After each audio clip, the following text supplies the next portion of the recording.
Depuis le déclenchement de la guerre jusqu'à nos jours, on a l'impression que l'État ivoirien ne fait pas de compte rendu sur les dépenses de l'État, de son État. J'ai discuté. Est-ce que cette impression... J'ai discuté avec quelques responsables et je crois savoir ce qui se passe depuis 2002 en fait.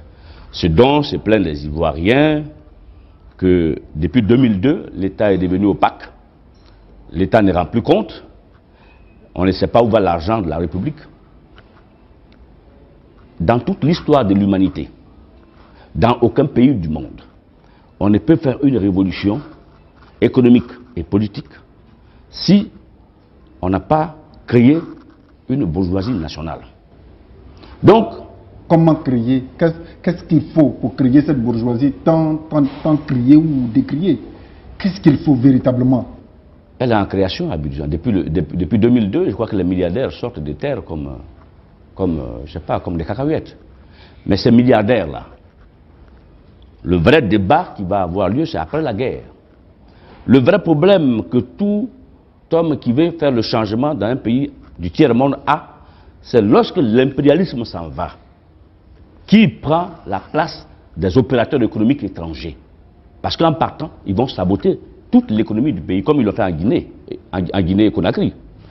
Donc, il faut aujourd'hui en Côte d'Ivoire créer une nouvelle race de bourgeois. Des gens qui sont assez nationalistes pour que demain, quand les Bouygues, les Bolloré et autres s'en vont, en laissant notre économie dans une situation exsangue, il faut que des bourgeois locaux puissent reprendre les éléments fondamentaux de cette économie-là pour pouvoir les remettre en valeur et relancer l'économie nationale. On ne peut pas compter, aucun pays indépendant ne compte sur... Moi, j'attends des responsables africains qui parlent, chaque fois ils parlent, on attend des opérateurs économiques, on a reçu...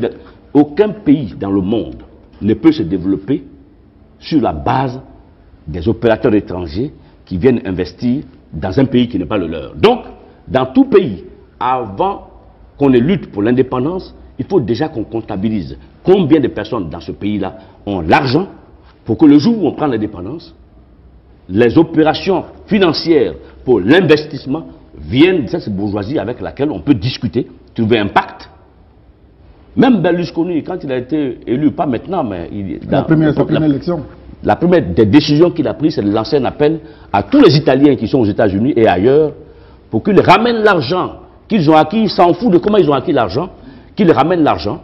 L'État prend 1%, le reste, il n'a qu'à créer des emplois pour que les Italiens travaillent. C'est ça qui se passe aujourd'hui en Côte d'Ivoire. C'est vrai, le petit peuple souffre.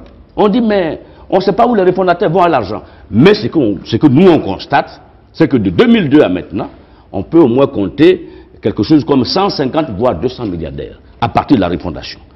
Maintenant, le vrai problème est de savoir si, quand nous sortons de la guerre, est-ce que ces milliardaires vont créer des emplois? S'ils ne créent pas des emplois, alors là, ils vont nous